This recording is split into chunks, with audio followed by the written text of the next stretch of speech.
happy about our win today. I think we did some good things that we're going to praise our team for. We're going to be able to show them some positive plays in our film session.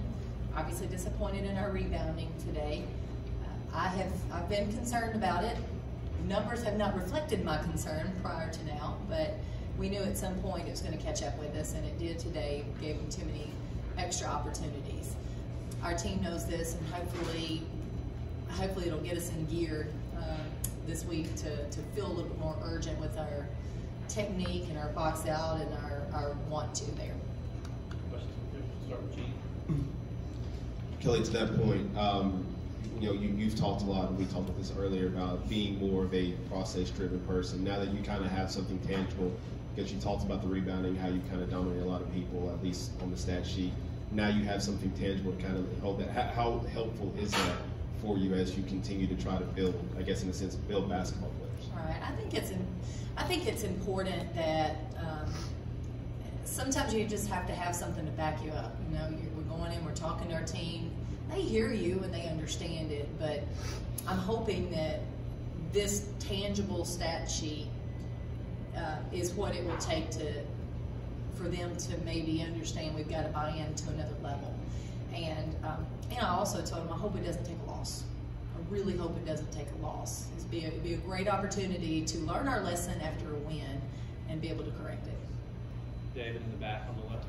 Hey Coach, congrats on the win. You mentioned earlier that you were kind of concerned about the rebounding. What were you seeing on tape prior to today, and then what did you see today that kind of raised the concerns about the rebounding? Well, I think for us, we saw too many missed opportunities on the offensive end to crash the boards. A lot of times we were standing out watching the game. And then defensively, a lot of times shot goes up, we were just ball watching, run into the paint. We weren't actually physically boxing anyone out. This team crashed the boards as hard as any team we have played thus far. And if you did not go put a body on them, they had people running free and they could go get some rebounds. We still got a lot of rebounds because we're big and can get a lot of rebounds, but we missed more this time because of their effort. Left side. So a lot of these teams that don't have like the recruiting ability that a school like Tennessee does are going to kind of live and die by the three. But y'all held them to 6 of 25 from game today. So what goes into that, stopping the team from like getting a run going from the outside? Well, I think for us, we had a lot of really good half-court defensive possessions today, and I think it started with our ball pressure on the point guard. You start making folks uncomfortable.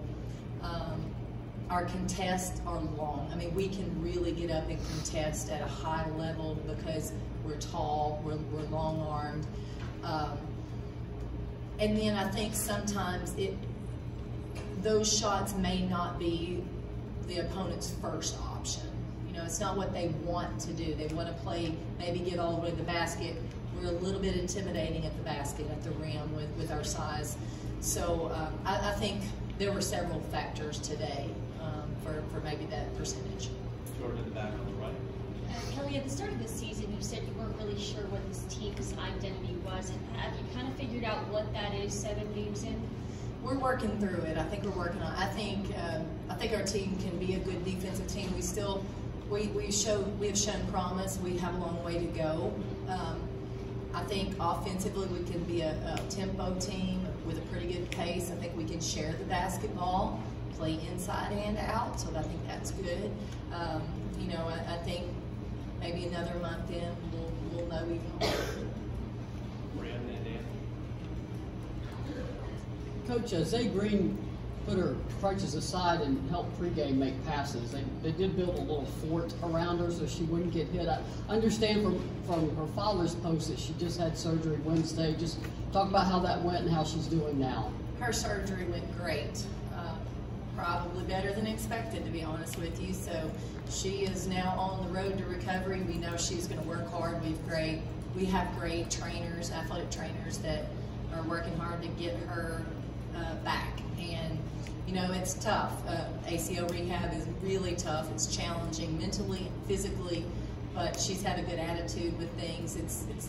She's not a full week in yet, but every day is a big day with that rehab, at least in the first couple weeks. So it was really cool for me during the game. I kept hearing the voice of it getting excited and animated, and I kept looking around, and it was always Zay. I mean, Zay was really engaged in the game and pulling for her teammates, and that was really fun to see. Dan, and then David.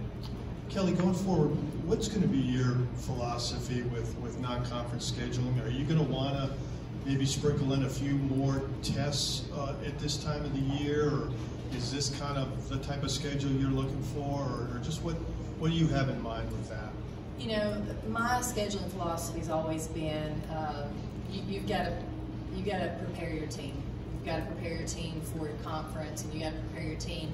If your team is good enough to be in the NCAA tournament, you've got to prepare them with a schedule that gets them there and allows them to be successful. And I'm telling you, you could go back and look at historically at our team schedules, and it's been gauntlets. I mean, we've just put our players through some really tough challenges in November. We may have struggled in November, and our schedule reflects, our record probably reflects that, but we were sure pretty good January and February and March, and that's when it matters the most. So I think we'll really, try to make sure that we are challenging our players to the best of our ability early on, because I think that's what they need. David, back. Hey, Coach, how have you seen Rae Burrell grow from when you first met her to today's 18-point performance? Well, Rae has got a bundle of energy, and she is what I would say is a player that plays downhill. She's constantly attacking, constantly aggressive. I think it's good for our team. She is aware of her growth, that she can still be a better basketball player maybe in the decision-making process. We don't ever want to lose that aggressiveness that she brings. So I love that about her. There are a few things that we're going to be able to work with her on through film sessions and consistent reminders. But I'm really proud of her effort and where she's at, and I'm excited about how we can even get her better. Ben, in the middle. Every coach that comes in here this season has talked about how big you guys are. Just kind of going forward, I know you've inherited most of the roster, but going forward in recruiting, do you prefer to have that team that is so much bigger than everybody else? Yes.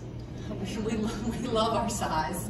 Our size has been a huge advantage for us, pun intended, this season already. And where I don't think it's the end all in recruiting, I think it's definitely been a strength of ours. So, when we go out and recruit, the length is obviously something that you are drawn to when you watch players. But it's we'd like to have it, but it's not everything, I guess. With Rae Burrell, did you have any talks with her after Zagreen's injuries about maybe increased expectations with more minutes playing, and how she responded to that? I didn't. We didn't have that conversation. I think, in my mind, Rae's her role hasn't changed. Everyone's minutes, all of our guards' minutes went up when Zay got hurt, but Rae's role is to come in and be a spark plug, to come in and give us aggressiveness, give us energy defensively, get on the boards. And I think she's been doing that. And, our job now is to continue to help her to grow as a basketball player. Questions? Thank you very much. Thank y'all for coming. Thanks, Coach.